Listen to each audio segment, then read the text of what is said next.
દર્શક મિત્રો, હું છું પરમાર અનિશા. તમે જોઈ રહ્યા છો લોક સામુ ન્યૂઝ. તો જોઈએ આજના સમાચાર જાફરાબાદથી અમારા રિપોર્ટર અકબર સૈયદ સાથે.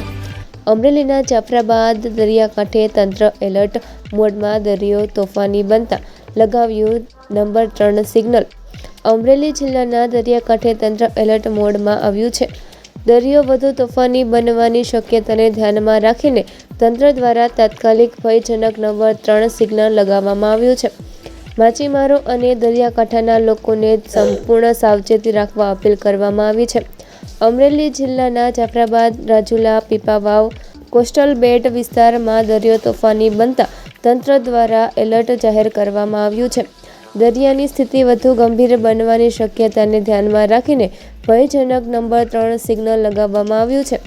ભારે પવન અને વરસાદની સંભાવનાના પગલે તમામ માછીમારોને દરિયો ન ખેડવાની સૂચના આપવામાં આવી છે.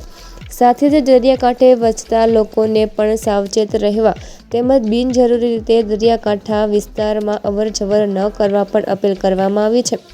સમગ્ર પરિસ્થિતિ પર જિલ્લા કલેક્ટર દ્વારા સતત મોનિટરિંગ કરવામાં આવી રહ્યું છે અને જરૂરી તમામ તકેદારીના પગલાં લેવામાં આવી રહ્યા છે. તો ફરી મળીશું એક નવા સમાચાર સાથે. ત્યાં સુધી જોતા રહો લોક સામુ ન્યૂઝ.